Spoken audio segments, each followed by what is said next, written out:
Hi, everybody. So I'm going to do something a little bit different today. I was having a discussion in a meditation Discord channel that I'm in, and the conversation was kind of talking about consumer technology in the kind of meditation space, things like the Muse and Sensei. And well, I have a Sensei that I purchased at launch back in November. And everyone wanted my opinion on it, and I said I would record a video because it's much quicker and easier to just kind of pop on and shoot from the hip here really quick, as opposed to typing all of this out. So here we go. So first off, what is a Sensei? It is a brain training device, basically. I'll start off by just kind of going over the hardware and what it comes with. First off, it comes in this nice hard travel case right here. This thing is really well built. I think that I would have no issues taking this flying on an airplane or anything like that.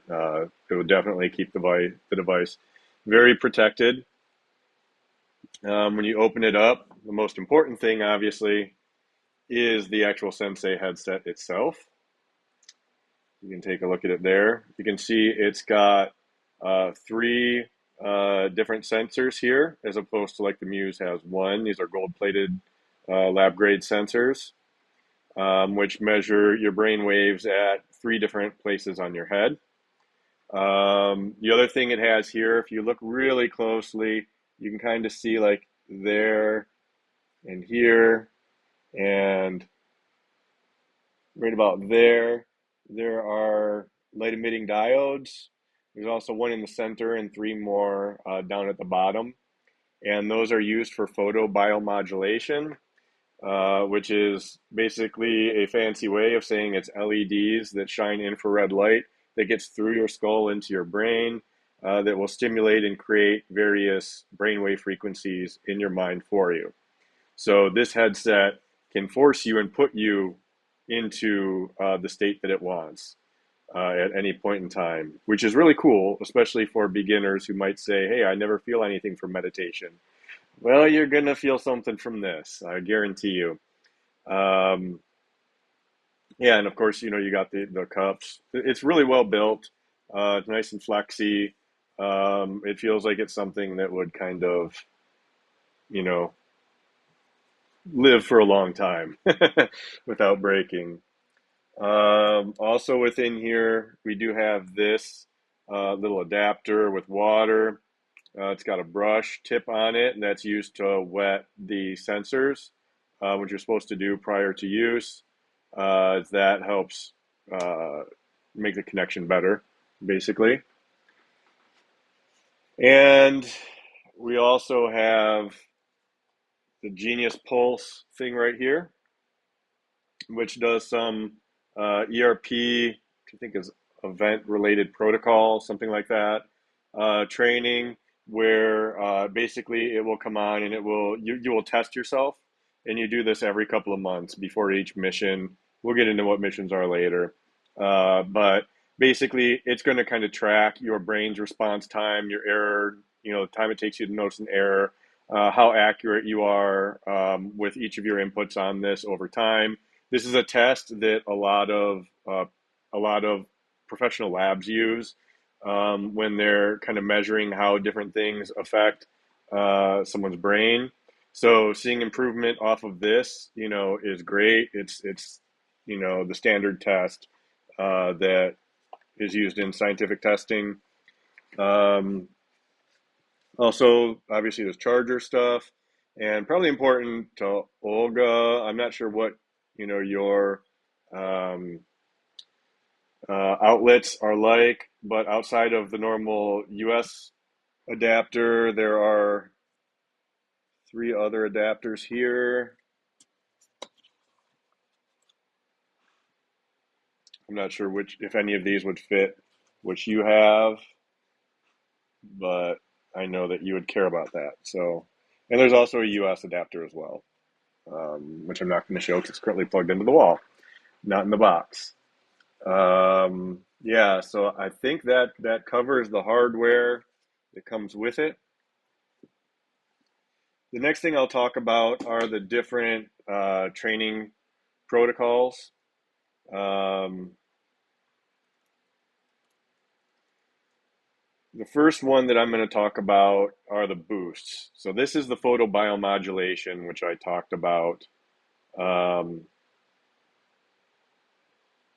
with the light emitting diodes. So this is really cool. And you'll see that there's a whole slew. First off, on this app, it's very gamified. Even though I've been using this for 9 months, I still don't have everything unlocked. So, this isn't everything that this thing has. It takes a while. So you can kind of see as you scroll down here, these are some of the different boosts you have. One thing I will mention, you'll see like over here, Resilium. Resilium is going to be an alpha wave booster. You got the drive here, that's Cognisium. Cognisium is going to be beta waves and gamma waves. Prepares also Resilium. Expand also Cognisium. There's also a Transcendium, like here on the snooze. Transcendium is going to be a theta wave state, basically. So you'll see like stillness, social, snooze, expand. Um, You'll see other boosts, and then up here there's mission recommendations. So I'll get into missions when I get into the next step, step after that, which is the neurofeedback. But basically, these three right here are my current mission, what are recommended for it, which would be chill, drive, and prepare. I will say that I'm not sure what the drive does. I believe that is a beta wave, either that or it's a high or a low gamma, one of the two. I do know, however, what the prepare and the chill do. So the prepare and the chill are kind of cool. They basically measure your peak alpha wave frequency, whatever that currently is, and they do opposite things. The prepare is going to kind of boost you up a little bit, so it'll raise the frequency towards the higher range of alpha, just a little bit from where you're at. And the chill will do the opposite. That will kind of go backwards and calm you down, bring your frequency down. Um, the prepare is really great earlier in the day. And the chill obviously is really good at night. The prepare is probably my favorite boost out of all of them and the one I use the most often, even when I'm not in this mission. Just because it creates a really kind of relaxed, alert state, really clear. The chill is great, to kind of just vibe out and relax, especially, if it's been like a stressful day or something like that. Um, the expand one is really interesting. That one is gamma, heavy gamma. So that one can definitely create some really interesting experiences, to say the least. I have not actually tried the stillness one yet. That is one that was newly unlocked for me recently. Um, I don't think, I think I already used one this morning, so I can't go in and view it yet for another 90 minutes. But when you do a boost, you can optionally also attach a meditation to it. I'll show you the various meditations that I have unlocked. There's a lot of potential meditations, so I still have not unlocked even half of them yet, I don't think. But you can see that a lot of these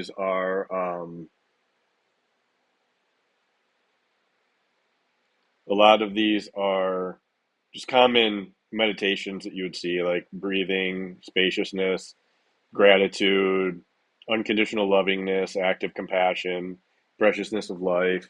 And when you're in a boost, when you're going to select, I can't get to the screen right now because I'm locked out because I did one earlier. When you get in there, when you're looking to pair the meditation up, there will be a star next to the ones that match that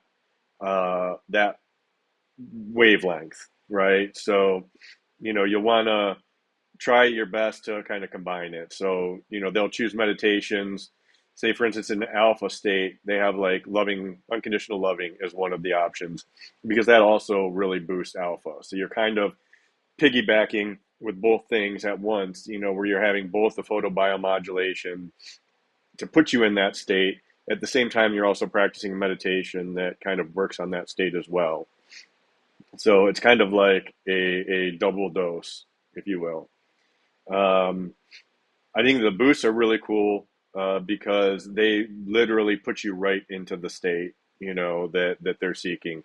There's no training here. It's, kind of a you're going to feel different in it, and you're going to feel different for hours after you get up from doing a boost. It's a pretty long lasting effect that these give. Um, the next thing I will talk about here are the missions.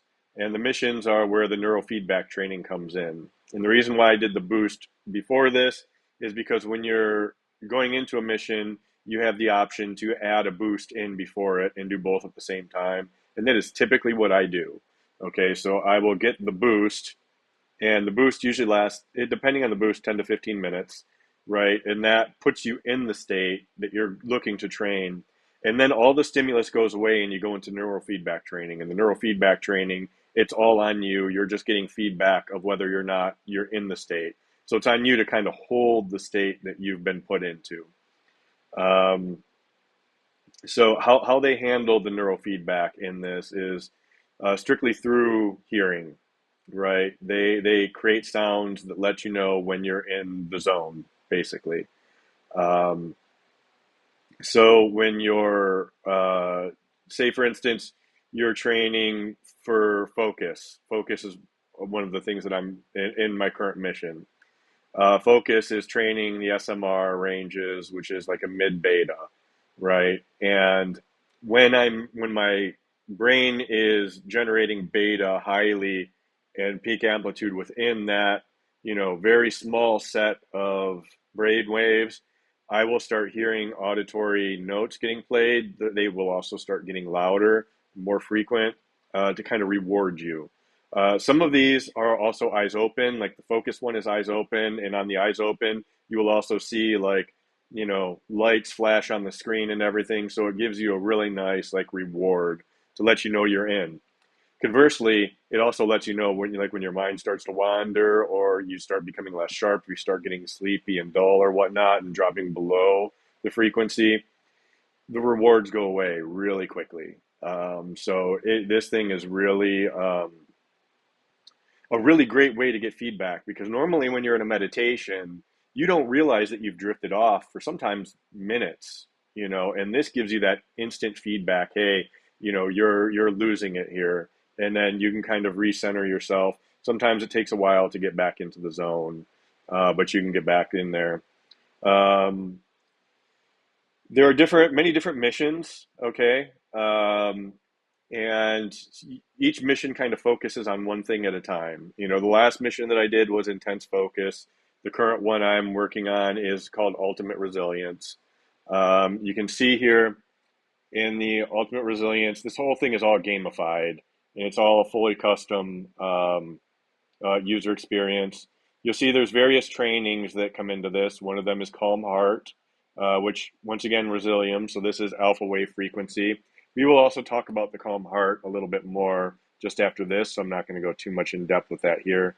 One thing I do want to kind of want you to notice here is you see this trending impact. Calm +3, focus +2, energize +1, happy +1. That's based on my data and my survey results. So every time I go to do a training, they're going to ask me on a scale, it basically from 0 up to 10 and then down to -10, how you're feeling. And then they ask you again afterwards how you're feeling. And when you fill those out, over time, it tells you this is your trending impact. So this is kind of like my average over time. So it's clear that when I do this, I feel a lot better afterwards when I get up than I did when I sat down. One of the other things in here is calm. This is training lower alpha. Um, and you can see once again that has a pretty big effect. And this is also in the alpha. I will also kind of highlight this synchrony here. This is one of the metrics that this tracks. Synchrony is tracking, since they're taking three measurements in three different places, how well you are synchronizing in the different places, right? Unlike the Muse that's only measuring the one place up here, it's measuring three different ones. And this is telling you, how well your whole brain is creating this as opposed to just one spot. In here, I will pop into the history here so you can kind of see. Um, this is what it looks like at the end of a training, right? So you can kind of see the score there. once again, I told you it's very sensitive when you start to go out. You can see my total score was 633 on average, but there's a lot of ups and downs in there. You can see the flow state. That's the time that you're in the zone. Streak is your longest streak. That's your average recovery from the recovery. Tracks your heart rate, your heart coherence, your HRV, and there's your synchrony. You see, I had 82% synchrony on this session here. I also wasn't feeling particularly well on this session yesterday. So that is something of note. But I still got 82% Resilium, which is great. Flow, that's a little bit low for me on flow. I'm usually seeing like 60 to 70%. So this one was a little rough. But you get the idea. This is what you see at the end of every session. And since I ran the boost before, you can see that was the boost. Um, that was the personalized boost frequency, and this is different every time. Remember how I told you they measure your amplitude of alpha, and then in this one, since it's calm, it's going to go just a little bit down from where you're at. So we're at 9.2 hertz on this one here. So that's kind of what you see at the end. And then you can kind of see, you can track your stuff over time. Like, remember I told you that that session was a little bit lower on flow and whatnot. I can do flow. You can look at your score. You can look at your streaks. Um, you can kind of see how these things go over time. I just recently started this mission, so I haven't done any calm training in a couple of months.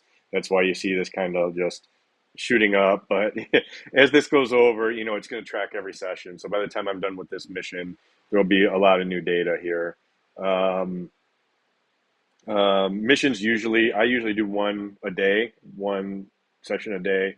And a mission lasts about a month and a half to 2 months, somewhere in that ballpark.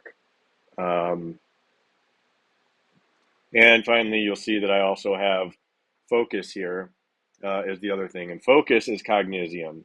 So that is working on your beta waves. Also, you can see, notice how my energized here is a -1.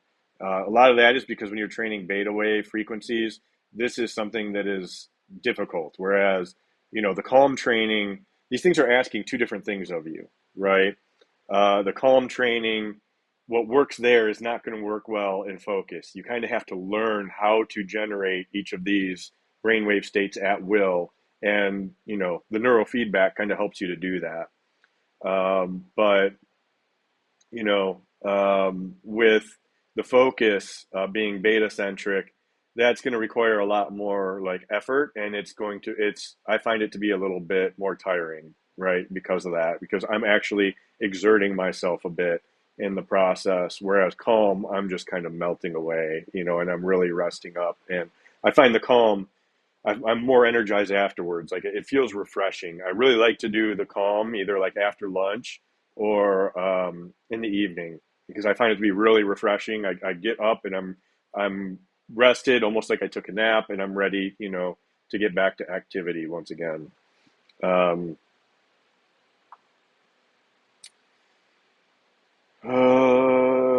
is there anything else that I want to talk about missions? I think that is it for now, other than to say that you can also see at the bottom of this page, um, your complimentary boosts are also listed there. It's just another place to show it.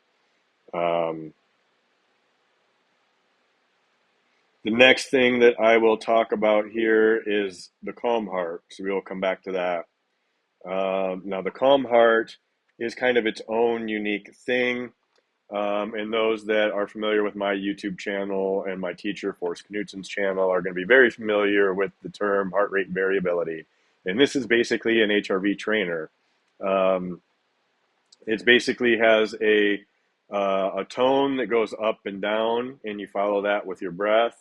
And it is automatically going to adjust your breath rate while monitoring your heart rate as you go. And it's going to put you into the pace that is going to maximize your heart rate variability. Also, in combined with this, it also has some alpha brainwave training as well. So you will get reward sounds, and if you're doing it eyes open, the calm heart can be done eyes open or eyes closed. You will also see like lights shooting up on the stream as you get into the alpha frequency that they want you to be in. So that is really cool. and it is something that I use quite a bit. As you can see, once again, I feel really good when I'm done with the Calm Heart. That's something that I will practice. Sometimes even by itself, I'll just sit down and just do like a 10-minute session, or maybe it's something before Kriya. I'll sit down and do like a Calm Heart, or sometimes a boost. Depending on my mind state and what I need, what will help me in my meditation, unguided.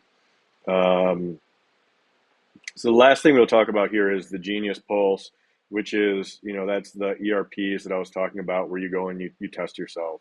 You typically do these after each mission and be at the very start. So you'll go through and there's kind of two parts to this. The first is, you go and you do the test that I'm talking about, and I'll show you what the results of that looks like, and you track over time how well your brain is developing.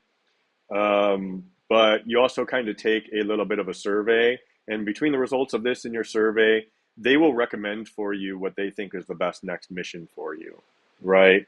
And it should be mentioned that, like, at first, almost everything is locked. They always start people only in working in beta waves and alpha waves at first, and they kind of solidify that over time, and then they slowly start bringing in some of the gamma and theta training stuff. um, they take the missions into three different categories. One is me, which is the stuff that you first start at. The other one is we, and then the final one is all. So the all ones is kind of like training like non-dual states and stuff like that. I still haven't unlocked to getting to that point yet. So I should be there after the end of this mission. It's telling me I need more calm, or more calm missions basically, or more calm sessions, not missions. And since that's included in my current mission, I will max that out this time, and I should gain access to that stuff. So I'll be able to update further how well those are. But those are kind of like training and boosting into like those really like deep kind of psychedelic meditation, non-dual states that we get in Kriya. Um, Anyhow, coming back over here to the Genius Pulse assessment, I will just kind of show you what my last result was. You can see they're looking at your thinking speed, your physical reaction time, your accuracy, and your self-regulation. And you can see this thing is really accurate. It's looking at like milliseconds here. The self-regulation is kind of basically your error correction. How long does it take you to say, oh crap, I made a mistake? I hit the wrong button. Um, you can see like you have accuracy and a distracted accuracy. They know from your brain waves whether you're paying attention or whether you're zoning out at the time. And you can track all of these things over time, so you can see how you're progressing along. I have heard that in the future they are looking at releasing some calculation of brain health or brain age, something like that, measurements, and that they see a similar increase over time as they do with this, but that hasn't been released yet, and I'm not sure what is used in the calculations or what it looks like at this time. Um, so, yeah, I think that gives a pretty good overview of the product and the different things that you can use it for. So now we'll kind of come down to my experience with it. My experience is I absolutely love this device. I bought it before it came out, so I got it on a pretty steep discount, which definitely helped. It is not a cheap unit, unfortunately, um, but I have gotten a lot of good use out of it. And particularly, I have noticed that in using this in my day-to-day life, my brain feels more sharp, clear, and alert than it did prior. And I think the main reasoning for that is I have spent a lot of time training more of the beta and gamma frequencies as a complementary to Kriya, because Kriya really goes deep into those theta states. I've gotten really good at dropping really deep into those theta states really quickly and really heavily. Kriya also trains a lot of the alpha. So like the alpha and the theta stuff, I had that stuff really good, really high scores right from the get-go. But the beta and the gamma stuff, I needed to do some work. My scores weren't that great at first because we don't really train that a lot in Kriya. Um, I feel that like from working on like my weaknesses, it improved my brain, right? And I still train the alpha and I still train, the theta stuff because, it's good to still, work on things that your strengths, but it definitely helps to kind of get a little bit more of a balanced take and, get some stuff that I'm not getting from Kriya. Now, if somebody were in more like a Buddhist meditation with the mindfulness and stuff, something like that, they might be on the opposite spectrum of that. They might be more beta and gamma dominant, and they might have a harder time with the theta stuff. Um, so either way, I think everybody's different. Everybody's going to have their strengths and weaknesses. The cool thing about this is every type of training that you do, and there are multiple of them, they all ask something different of your brain. Just because you get good at one thing doesn't mean you're going to get necessarily good at the next. Um, you're going to have to train each of those things. I will say that the changes do last over time. For instance, if I'm in a mission that's training a lot of focus, and then I go into something else that is not training focus for my next one, and then I come back, a mission or two later, a few months down the road, I pick up more about where I left off on the focus. So this is making long-lasting changes in the brain. It's not just boosting you temporarily, and then stopping it. I'm not having to go back to square one if I haven't, with focus, if I haven't trained focus in a couple months, or calm, or whatever else. There's a whole slew of different things: mindfulness, concentration. There's a ton of different ones. Um, yeah.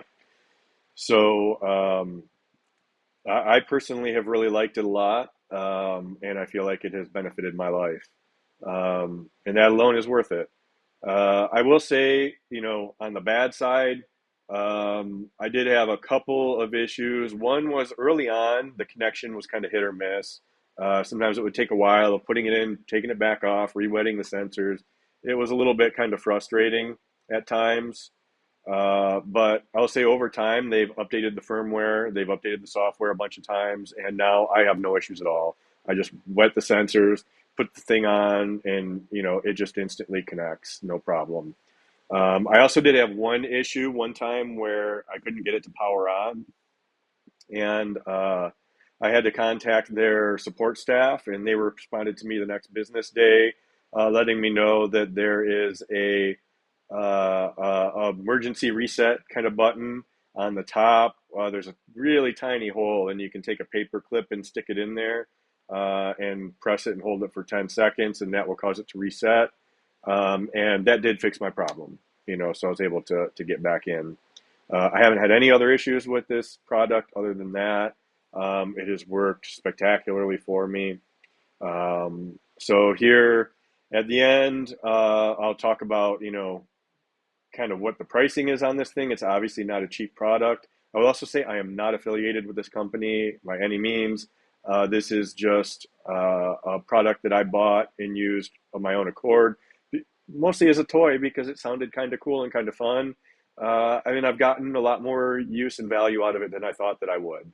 Um, um, but it definitely is a steep price at $1,500, right? I think I got it for like 1,100 or something like that because I bought it prior to being on the market. 1,100, 1,200, I can't remember, somewhere in there. But yeah, it also does have a yearly subscription, but that the first year is free. So right now I did not have to pay a subscription fee, and then in November it's $240 for the next year. And I have decided that I am going to re-up my subscription for next year because I have found that I get enough value out of this. So how do I usually use this? Well, in my own personal practice, I've always done better with Kriya in the evening. I don't know why. That's just always when Kriya has worked best for me when I go the deepest. Something about, I don't know, being tired more towards the end of the day allows me to drop into those theta states really easily, where you achieve all the experiences, that we all know about. Um, so I like to use this in the morning, right? I like to train with this in the morning because it's a little bit more kind of uplifting, a little more concentration based. Most times, when I get into like more theta kind of stuff, I might alter that a little bit more, but Um, yeah, I like to use it a lot in the morning. I'll usually do a boost and a training session. Sometimes I'll use it a second time in the day. If I'm using it a second or third time in the day, I'm usually either doing a boost or doing the calm heart training. And I will use boost sometimes or calm heart training sometimes before a Kriya meditation session. Other times I will just do it just because I need a pick me up. I'm not feeling great, and that thing will instantly just pop you right into the state that it wants, and you'll feel better.